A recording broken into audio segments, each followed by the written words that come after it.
Aujourd'hui, malheureusement, certains serviteurs de Dieu mendient de l'argent au moyen de lettres auxquelles ils joignent des photos et où ils décrivent leur travail, leur mission, leur objectif. Ils demandent, ils quémandent toujours et toujours de plus en plus d'argent.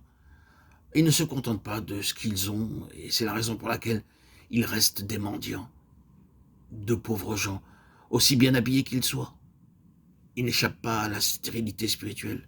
Ils ne peuvent être féconds. Un missionnaire ne peut et ne doit en aucun cas mendier. Pour peu que vous placiez votre confiance en Dieu, sachez, frères et sœurs en Christ, qu'il subviendra à tous vos besoins. Même s'il s'agit de lasser, comme nous avons vu dans l'épisode de Abraham, Genèse 14-18.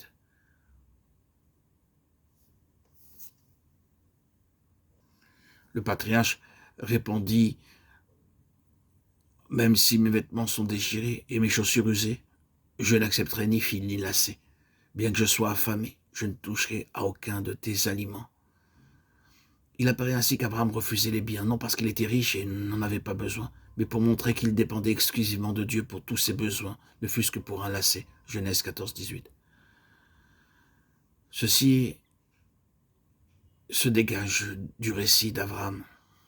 La deuxième pensée est qu'il refusa aussi de se souiller avec les objets pollués ayant appartenu au roi de Sodome et de Gomorrhe. C'est lorsque nous sommes très affamés, très assoiffés que surviennent de nombreuses tentations.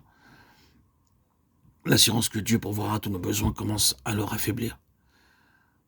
Beaucoup de prédicateurs et de soi-disant serviteurs de Dieu ne méritent pas du tout ce nom. Ils ont l'accoutrement bien saillant, bien propre, mais ce sont des mendiants, des quémandeurs. Placez votre confiance en Dieu, il subviendra à tous vos besoins. Ne cherchez pas de l'aide auprès du roi de Sodome, de ces gens fortunés, car c'est ainsi que vous perdez beaucoup de votre foi. C'est pour qu'ils deviennent capables de résister à la tentation d'accepter l'offre du roi de Sodome qu'Abraham reçut de la nourriture spirituelle.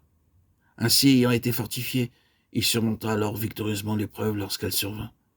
Il faut que par la foi nous mangions et buvions tous les jours notre Seigneur Jésus-Christ.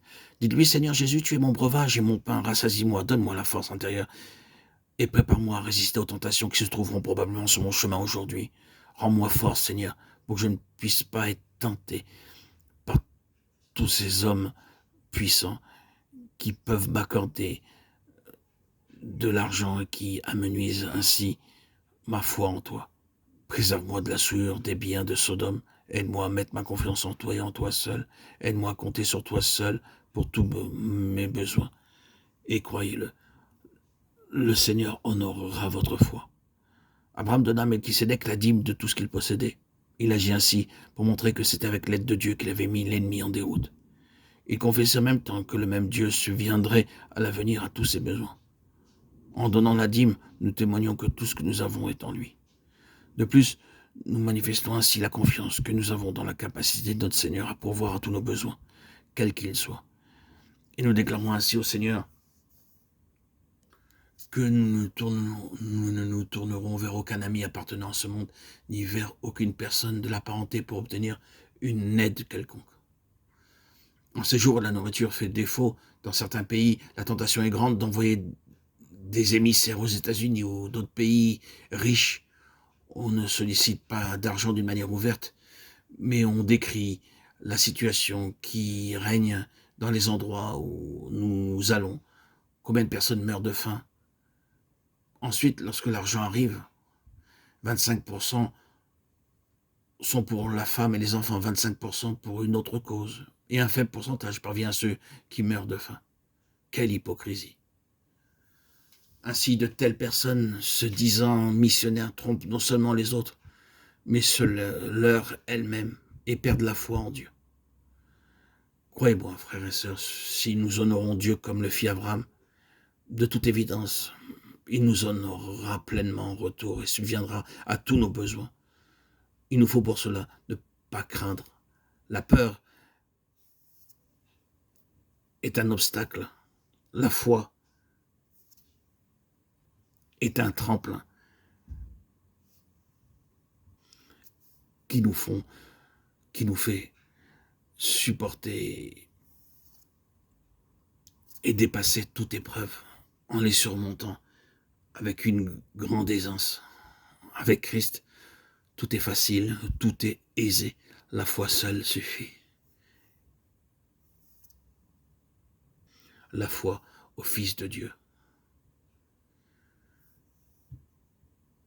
Rappelons-nous de ce qui est écrit dans Genèse 15. Abraham, crois en moi et en ma parole. Je suis ton bouclier et ta très grande récompense.